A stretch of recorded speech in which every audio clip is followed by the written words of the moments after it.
All right, today is Wednesday, the 2nd of September. We're going to cover a few more chapters in our book. We'll look at some examples. And yeah, we were talking before class. Not all of you were here, which is fine. But again, getbootstrap.com has just about, it is kind of your one-stop shop for Bootstrap. All right, and if you do go out there and you go out to the getting started, you're just going to notice there's so much different stuff out there. So if you all look up on the screen here, please. One of the ones that I put out there, I don't remember what example it was. That look familiar? That's like number 3 or number 4. It's just where I pulled it off of. All right. And they have one of the nav bars that we're going to look at today. I don't remember which one it is. It might be this one. There it is. All right. And again, they actually want you to come out and use this stuff. Number 5. There it is. All right. Oh, you didn't write those yourself, Jeff? I guess not. All right. Yeah, I found that out pretty quick. Here's a justified nav. So in other words, it doesn't stretch all the way. So there's a good chance that if you decide that that you want to use something, it might already be out there. Somebody might have already given you a copy. There's also, I right offhand, it kind of doesn't, I don't remember where it was, but let's see.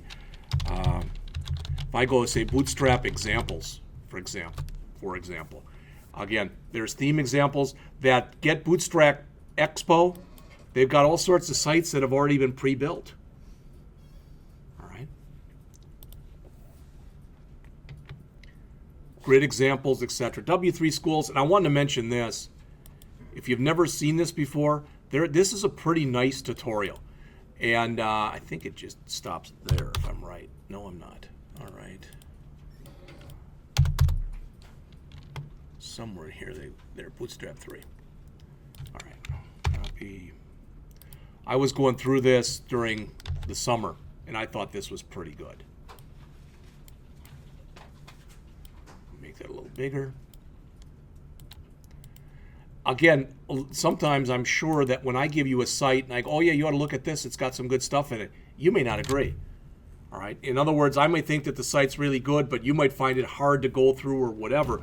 But it's just tutorialrepublic.com. If you go out there and you search for Twitter, Bootstrap 3. All right. It's funny because as I go out and I'm on the internet and I'm looking for things, they're getting more and more articles out there about Bootstrap 4. All right. So again, we're going to talk today. We're going to talk about. We're going to go through Chapter 8 on navigation, Chapter 9 on forms, Chapter 10 on modal, and we're also going to do 11 on images and 12 on tables. That already puts us basically just about 50% of the way through the book. All right, after 2 weeks. What I want to do next week, what they don't have, and if you Google it and find it, let me know.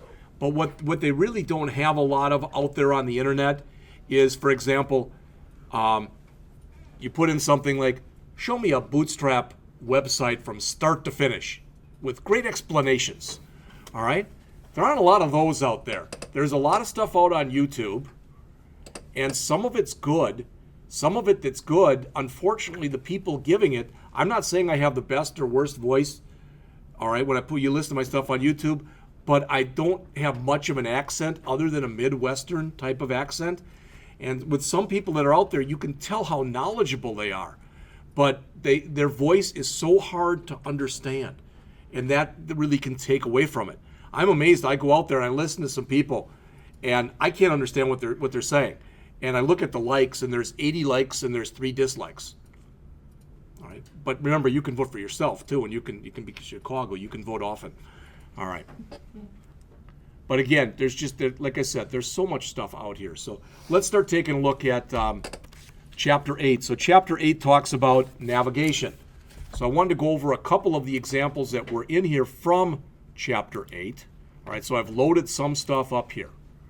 All right, so when you look up here, there's your type of navigation. I think we all know this, just a couple things as we get started. First of all, if you don't want to put something right there with the name of your site, you don't have to. That's the first thing, okay? Second thing, and you'll see this in a later example, you can right justify that if you want. So if you want to move that all the way over, you can. Third thing, some people don't like to have that at the top of the screen. So you can put it in the bottom of the screen if you'd rather have that. If this is a nav bar top as opposed to a nav bar bottom. All right? And as always, though, just because you think something looks really, really cool doesn't mean that other people do. All right? What I'm trying to get across to you is I want you to build things that are functional, things that work, and then start putting your own personal stamp on there. All right? As far as where stuff should be put, etc.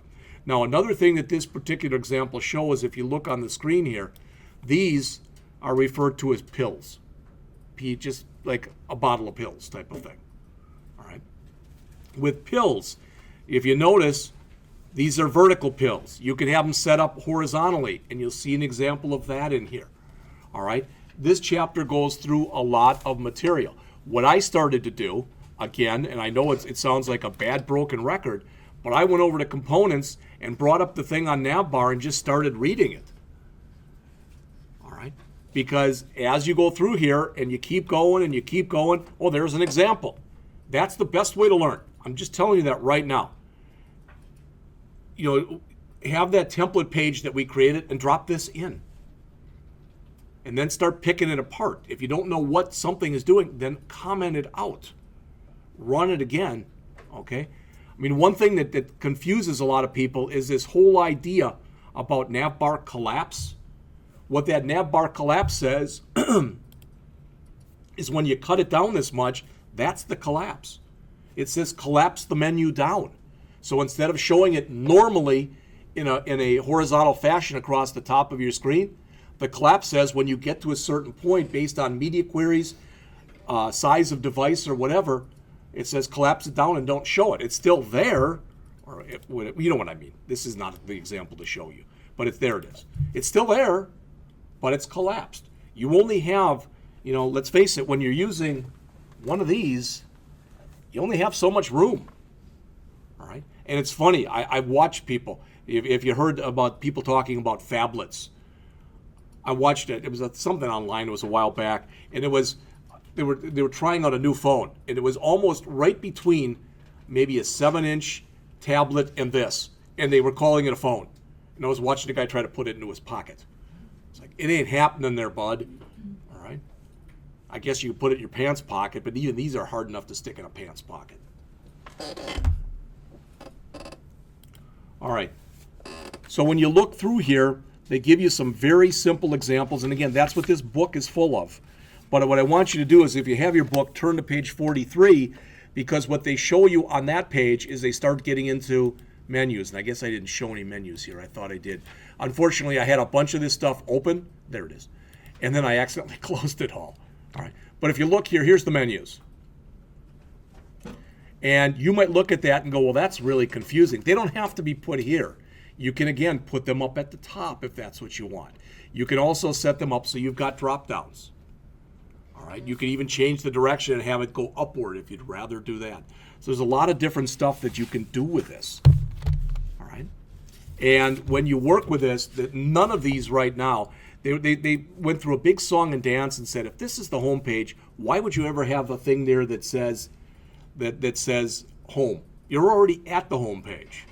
And you could make that case to say whenever you're on any page, why would you have that page in there? Well, what a lot of people do is they take that one and they use the active class, all right, to make it darker or whatever, all right? But again, that's totally up to you as far as how you set the site up. So again, I showed you a couple of those examples with the pills before, but they mention some of the pill stuff. They start showing it to you in your book on about page 45. If you look there, they got a pills example. It's right near the bottom of the page. Some people like the way that looks. Some don't. Some people, this button just drives them nuts. They don't like the color. They don't like the glyphicon that was put on there. Remember, it's up to you what color you make that button and whether or not you have a glyphicon on there or don't have one. So they show the vertical pills, and that's what I showed you earlier. That's on page 47 in the book. All right. Then again, they get into drop-down menus. So what you see on your screen is basically what you see in the book on page 49.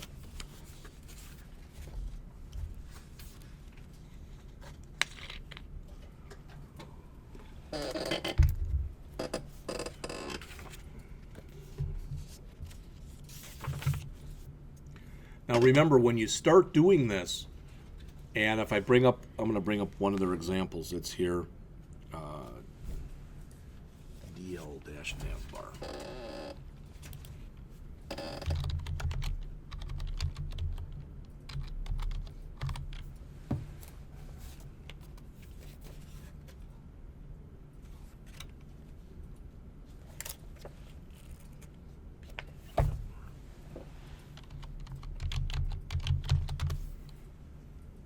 All right. Again, you notice here they put the basically the navigation structure and the pills. So there's a lot of different ways that you can set this up. All right. Since we're already, after today, we're halfway through the book, it's not like you're going to have to say, well, geez, when are we going to start going over some of the other stuff like the SAS and the LESS and whatever in a couple weeks? Again, to me, this is the end of what, week 2? If it's week 6 and we're done with the book, that's a good thing.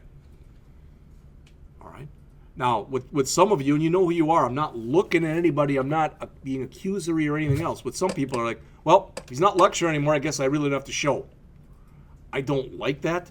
It doesn't reflect well on me when somebody comes in here and knows that there's 18 people in a class, for example, and 5 are there. All right. There's nothing I can do about it. But always remember that one of the questions that I usually do get asked is, how's their attendance? All right. And although I have already in the past, I typically don't like to really lie.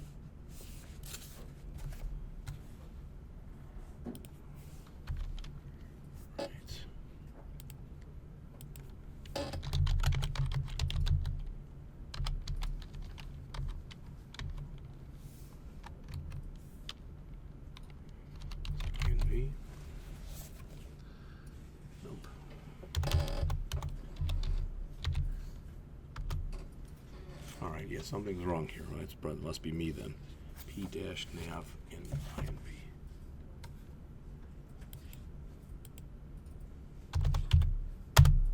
There it is. There's the inverted form. Again, you all have your own feelings as to whether that's better or something. It's better when you just have the regular colors on it.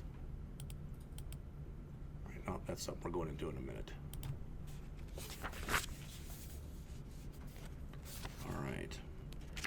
They show you a nav bar with a drop-down menu. So again, on page 59 in the book.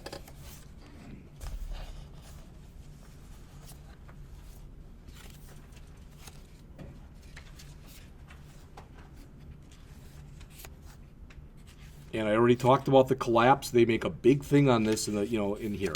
So I just want to jump into the next chapter. And again, you've seen this before, but I want to show you this because I think it's important.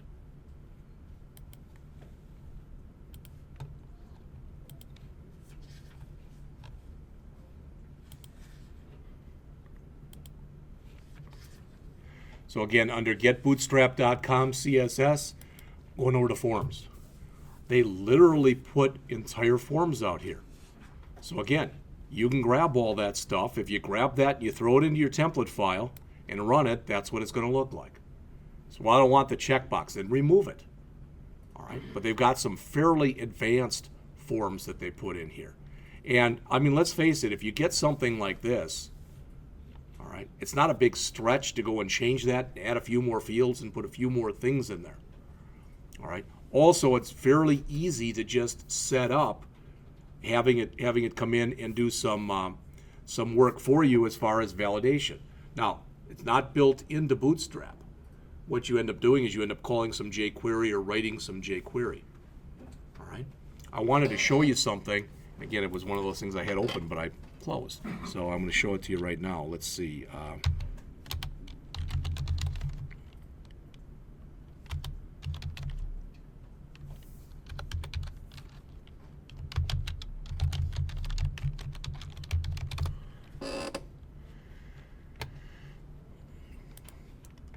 This is the built-in jQuery validation plugin, and that's not the one I want, but it's one of these.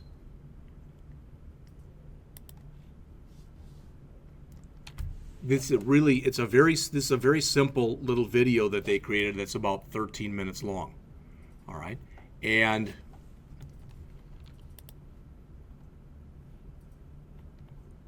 I don't remember if that's it or not, so I don't want to waste our time on it. But they've got examples in there where literally you just drop the code in and it does form validation for you. All right, I've done some of this stuff just to see if it would work. I took it and threw it, created a form in ASP.NET, and then just downloaded the plugin, put it in there into ASP.NET, ran it, and boom, nothing else I had to do. All right, and I shouldn't even say code, because what you end up doing in here when you start using these validation plugins is it's not so much that you're writing code because the code's already been written for you, but you're turning features on or turning them off, or setting attributes or removing attributes, depending upon what you want to do. What they show you in here, I don't want to show you a video. I don't want to have a video of me showing a video. Hi, this is Nat with WebUK. Yeah, whatever, Nat. The only difference to a string confirm. This is some of the stuff that you end up doing. All right. So look at this. This is you write rules. So first name and last name are required fields. All right. Password, required field. Confirm password, required field. Minimum length, 5, equal to password. That's all the types of stuff that you have been doing.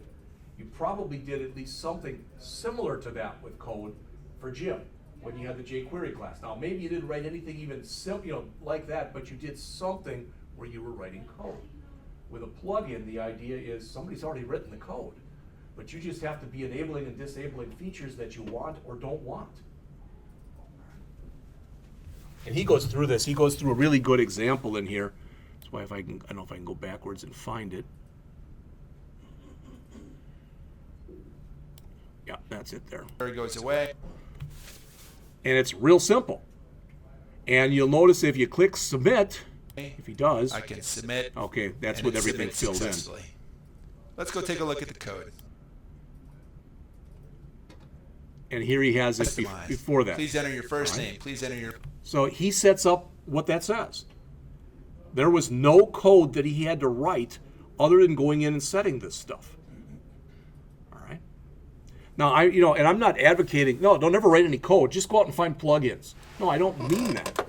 But a lot of times when you're using something, there's a plugin that exists. The advantage of a plugin that exists, if you ever do that and you go to you grab a plugin, you want to look at a few things. First of all, when's the last time it was updated? Because if the last time it was updated was 2005, it may not be the best plugin that's out there. Second, you want to look at how many people have downloaded it. Usually it shows that. And if it's 3, that probably means it's probably not that great of a plugin either. But if it's 33 million, and you'll sometimes see up near the millions with some of the stuff that's out of it. And if it's a jQuery plugin, you know it's been tested like crazy.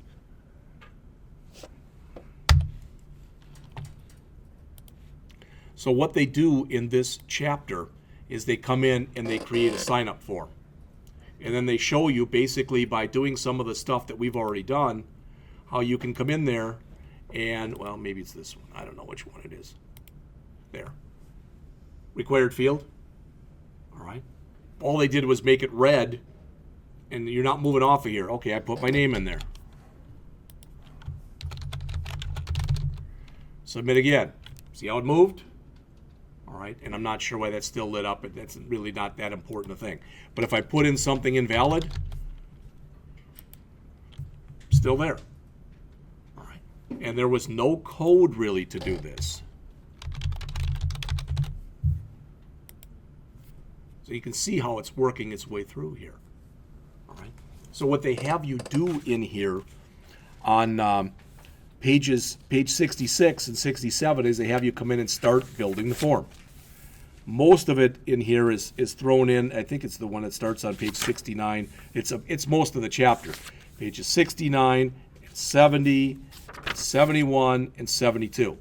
Once you do that, and that's P-form 1.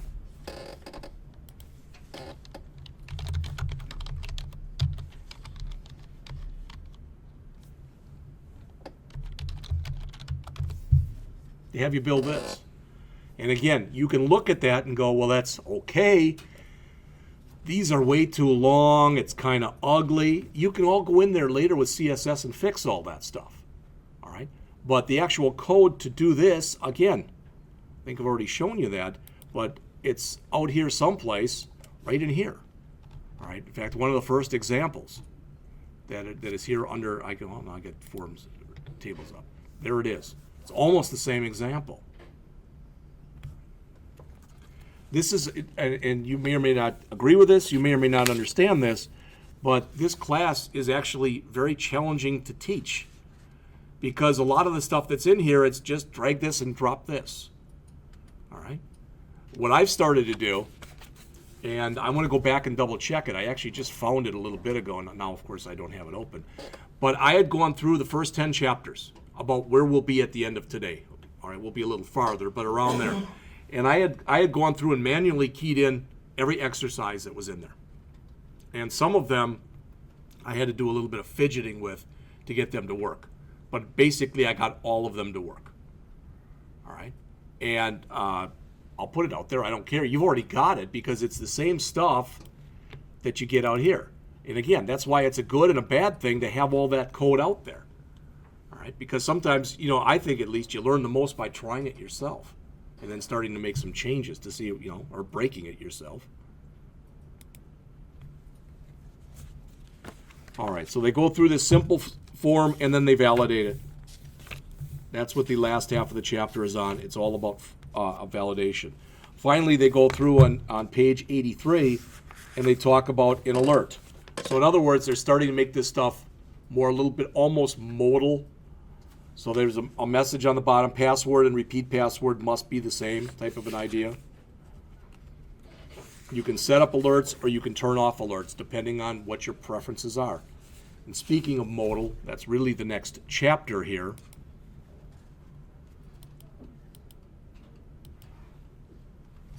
All right. So if I click right here, if I click under login, okay, that's a modal form. I can cancel, but technically I can't do anything in here. All right, that still is open. If you make something totally modal, the idea is that gets grayed out and you can't do anything in there until you answer it. If I don't want this anymore, I can cancel it or I can click the X, but I can go and log in if I want to now. All right, so chapter 10 it's a very short chapter. It's all on modality. All right. So again, when I wanted to learn, okay, what's that about? Here's my little cheat sheet. I can put these out there if you want. I don't care, but it was just me going out and, for lack of better words, Googling. There was the stuff from chapter 8, and it's all from Get Bootstrap. There's from chapter 9. All right, for forms. That was the jQuery validation one I showed you. And if you notice, getbootstrap.com/JavaScript. All right, so if we go out there and we look at that,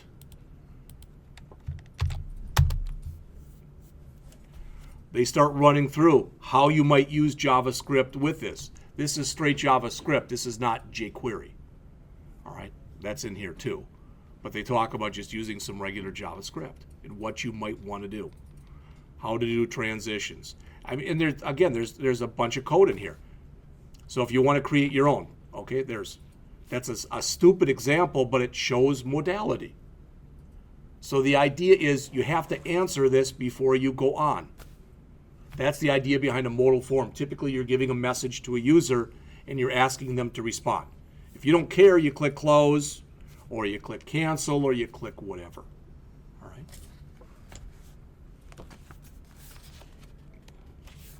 All right, that jumps us into chapter 11. Another pretty short chapter, but a chapter on images. So what they do in there is they've added this. Eventually what they're going to do is they're going to move this up to here, and they're going to make a slideshow. All right. I don't know why they picked this, but it must be something the author has an interest in. Okay. So again, when I go back here and I look at my little cheat sheet, under CSS, there's a thing in there for images. There's images. All right, responsive images and image shapes. There's not a lot in here, and I did mention this last time that you can set this up to put your image inside of a frame. And basically, unless you've got an image that's a really, really, really, really, really little thumbnail, all right, this will kind of curve its way around it. I was out looking at some site, and it was a surfing site, and they were showing the difference on this guy on a surfboard between how it looked on here and how it looked on here and how it looked on there, and people were commenting. By and large, most people in that one, since it was an active pose, they liked the circular one. They thought that went better with it. All right? You probably have your own feelings when you look at stuff like that as far as what works and what doesn't work.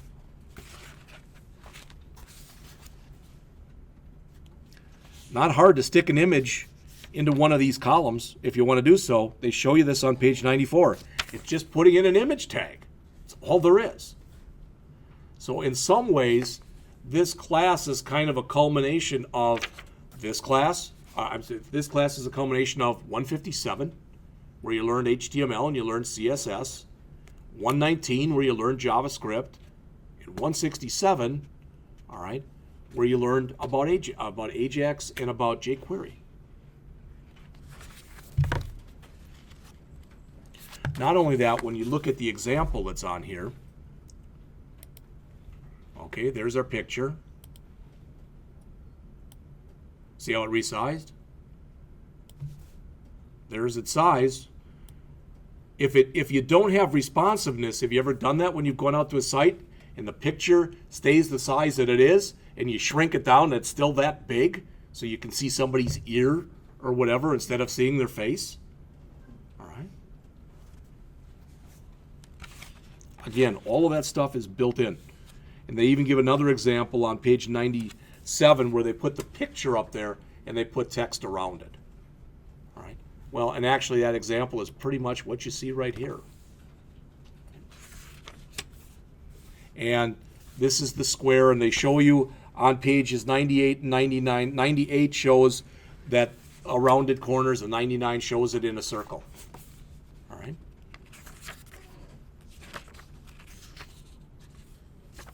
All right, the only thing left to talk about on here is tables. All right. Why the author decided to do it like this, again, I didn't write the book, so I can't tell you, but there's his table. All right.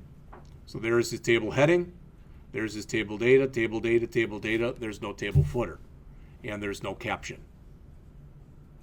All right. But again,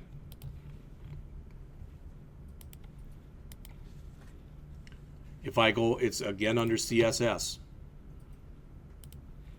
So if you go down here, or up, I guess, right from forms, there's tables. And you get all that stuff built in. You get all the hovering, all right, striping, etc. So if I want striped rows, boom. I come down here and I just add, I say table striped. It automatically stripes for me. When you go in and you start putting in your own CSS, you can change the colors that it gives you. So you might not like this. I think that is the default. It's white, then kind of a light gray, but you can change that stuff. You can set up borders. You can set up hovering. All right, so until you hover over it. All right. Condense is kind of a neat one. Notice what it says. It makes tables more compact by cutting the cell padding in half. So sometimes you want to put it into a web page, but it's a little bit too wide.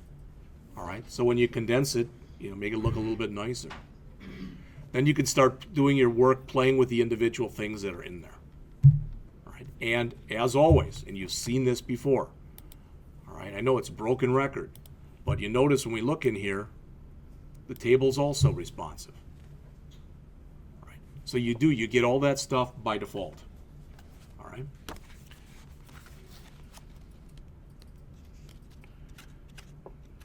And again, that gets us pretty much up to page 110 where I wanted to stop. So two things.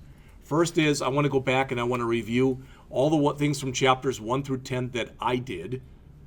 And I'll put those out there. I don't know if they'll help you, but that's fine. The other thing is what I want to do next week. Remember, we don't meet Monday because there are no classes on Monday because of Labor Day. But on Wednesday, I'd like us to literally start from scratch and we'll build a one-page site. All All right, and we'll try to put a bunch of this stuff into it. Not everything maybe they talked about in the first 12 chapters, but a few things. Then we'll try adding another page to it. All right, just to see how it differs. And then after we do that, again, what I mentioned, I still have to write up the requirements. But what I'm going to say is basically you're in a new startup company that that gives loans away for houses and gives loans away for cars. All right, type of thing. And then you're going to write the homepage. Okay, and the homepage might initially have, you might have a jumbotron on it, and you might make your own logo or find one that's out there on the system and put that in there, and then the name of the company. There may be something short and sweet on there. And then you'll have at least like an about page and a contact page. And the about page, you can set it up almost any way you want within reason. The contact page will be a form. All right. And then I'm going to ask you to do another page. And it can be anything you want, but I'm going to put some stuff in there. I'm going to say, at a minimum, I want this other page to include this stuff. And I'm going to pick some of the stuff that we've gone through in these first 10 or so chapters. All right. And as always, you'll get 2 weeks to do that. And 1 week, so not this following week, not next week, because we only meet Wednesday, but the following week, that'll be lab. All right. So if some of you can just sit down, boom, boom, boom, and in a couple hours you can bang it out. I'd suggest that you start thinking about how you want to lay out whatever site, because once we get done with this, you're going to have probably 1 or 2 more assignments on this one. Then if we get to that point where in week 9 or week 10, then I have to write another requirements, and I'm going to say, now, the rest of your grade is going to be based on create a site for me. The site will have a minimum of X pages. At a minimum, you will have these pages on there. And by that time, we'll have gone over some jQuery stuff. You'll have to have a slideshow in it and a few other things. All right? And if you say, well, I don't know how to do that stuff, well, then start reading the rest of the book. We've already gone through the first half. All right, so what we have left in the book then, chapters 13 and 14, that's on doing some customization with CSS. 15 brings in the carousel. 16, 17, 18, 19, 20, and 21 are unbelievably short chapters, like 2 or 3 pages, most of them each. And they show you how to do a progress meter and some of the other little tools that are available. All right. And then chapter 22 is how to show or hide part of a page based on the screen size. And finally, chapter 23 is on next steps. So we might be done with this book in 3 or 4 weeks. We should be done with this book in 3 or 4 weeks. But if we build a site next week as a class, then I have you work on it on a site and then tweak it, and then maybe tweak it one more time and then do your own. If you can do that, all right. Again, my hope is that come spring of 2016, those of you who are in the DIP class, the Design and Implementation Project class, you can show what you've done. All right, that's your chance, because that's when I have prospective employers here. All right, and that's when you can show I built this responsive website using Bootstrap. We were given some half-assed requirements from this goofy instructor, but look, even though they weren't very good, look at this cool site I built. All right, some of you have already built sites. If you want to take one of those sites and convert it over using Bootstrap, first of all, I wouldn't know, and I really wouldn't care, especially if I know Amber's done work for other people, and if you've got that and you think, wow, I think I could really do something converting this to Boot, then go for it. I don't have any problem with that at all. All right. Any questions? Because that's, like I said, I didn't think it would take much more. Well, I thought it'd take a little longer than this, but I didn't think it'd take more than the first hour. All right. So the rest of the time here is yours. Somebody asked me before. Yeah, I do want you to grab one of those examples and add some comments to them. All right. I want to force you to go through the documentation. Luke said he wishes somebody, he had talked to me earlier, and he didn't realize when he was doing this stuff this summer just how much stuff was under to get Bootstrap. Yeah. The only way you're going to learn is to sit there, and if I make it an assignment, people are going to do it. All right. That's it. You want to turn that in right now? If you got it done, just throw it out on your H drive someplace. Make a 152, 158 folder and throw it out there.